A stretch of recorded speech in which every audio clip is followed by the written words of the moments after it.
So my Fox dart has competition in the form of the Coldsteel Dart. Check out my thoughts.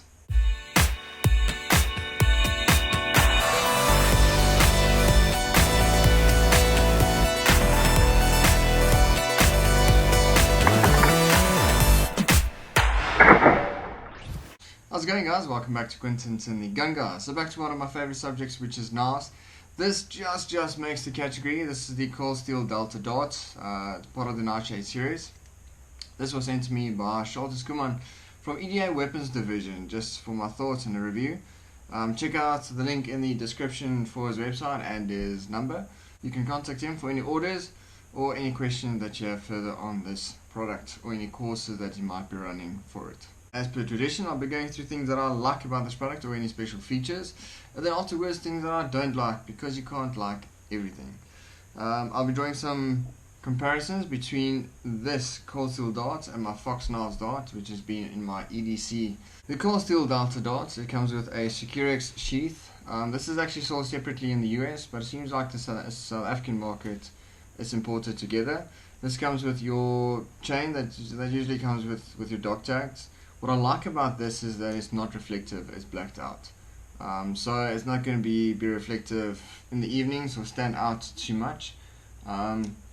So that's quite a positive, and it's definitely not going to fall out of this sheath. You'll see later during my 1 second draw test that I put this sheath a bit to the test to see how it holds on to the dart. What I do like about the sheath as well is that it has holes here on the side. So what you can do is you can run paracord through it and maybe secure it to a bulletproof vest, maybe a battle belt, something like that, something that you want to fix it permanent to if you don't want to use the neck knife configuration. So it gives you a bit of options for where you want to utilize it.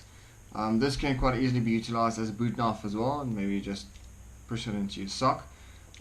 It is quite thin. It's not going to be majorly uncomfortable. Moving on to construction of the dart itself.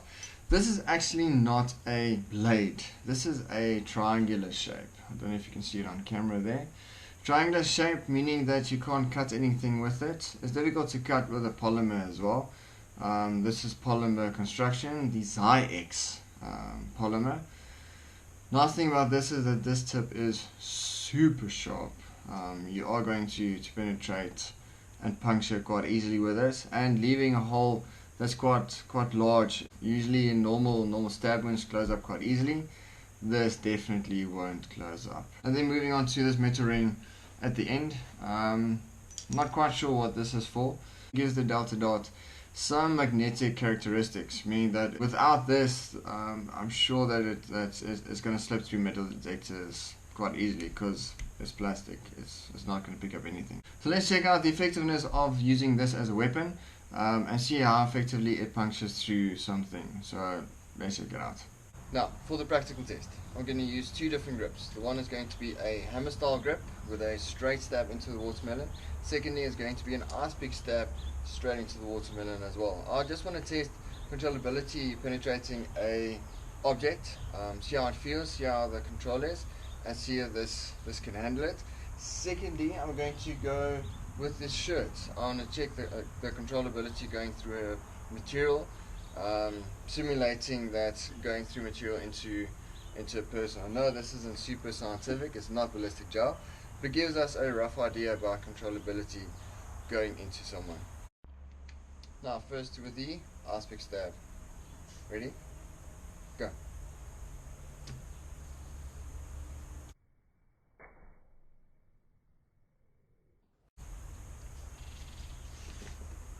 Hammer grip, straight stab. Okay, ready?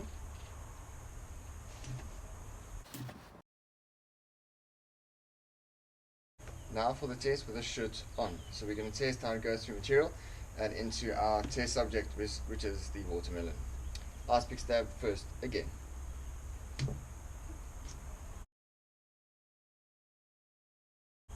Okay, now for the straight stab. Ready?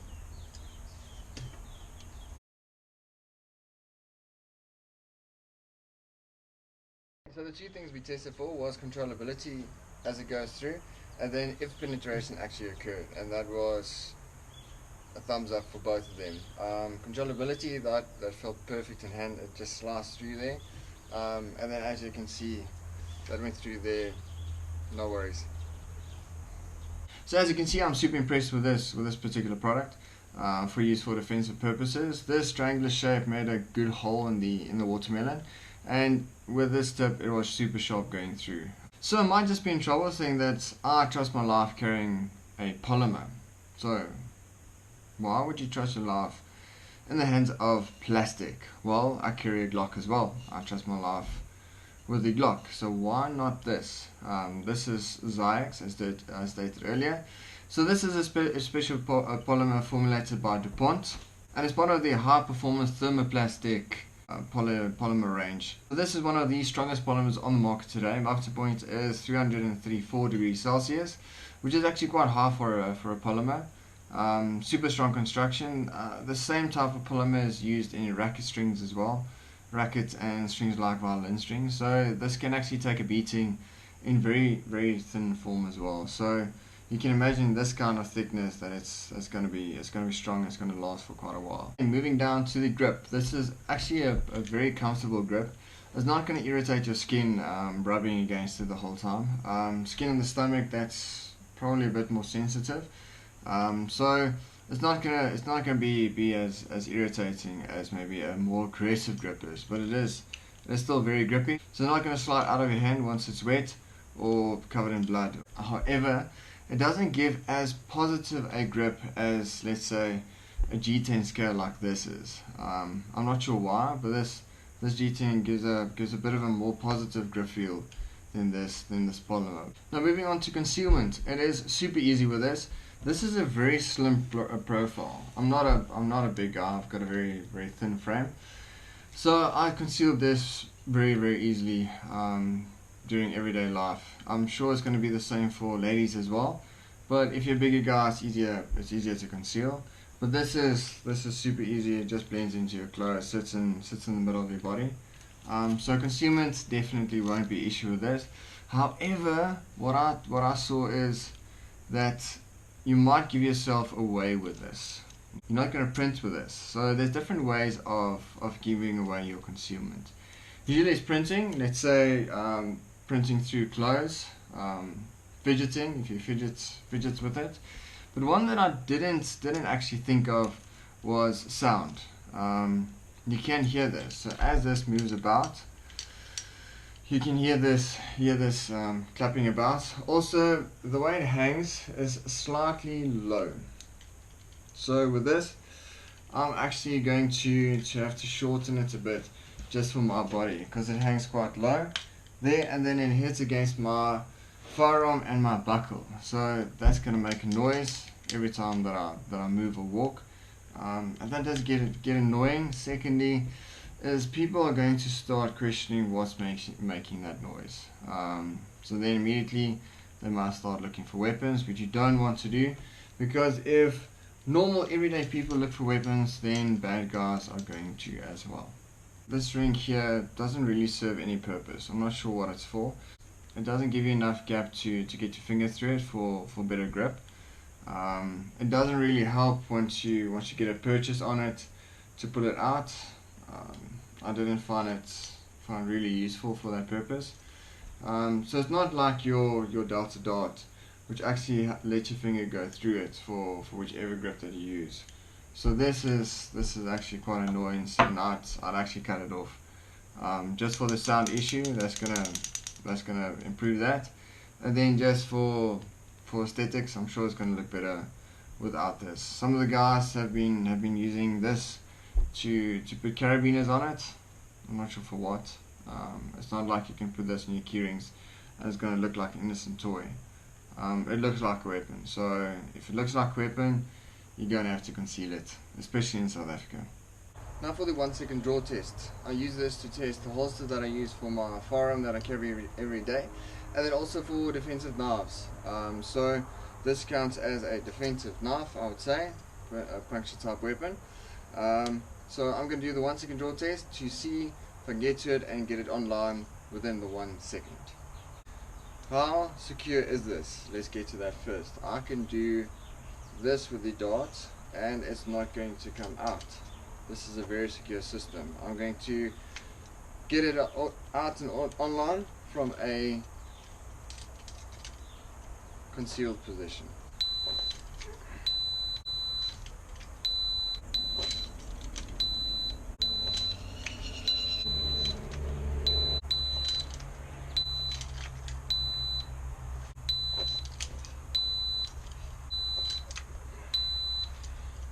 Okay, so I'm definitely hitting my 1 second draw very consistently, and this is probably one of the fastest draws that I have with a holster or knife that I've tested thus far. It feels like I've got ample time to hit that window, and I'm super impressed with it.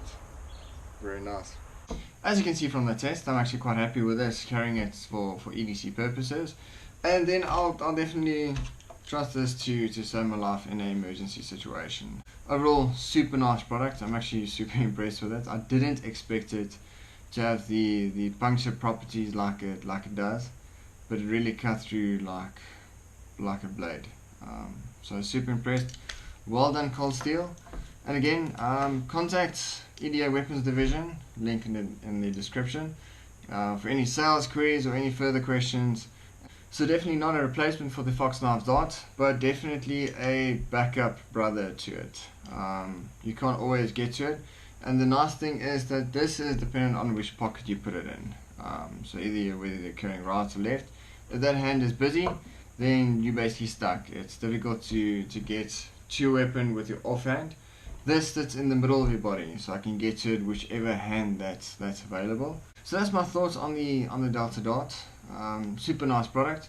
If you enjoyed this video, please consider liking, sharing and subscribing. Have a good one.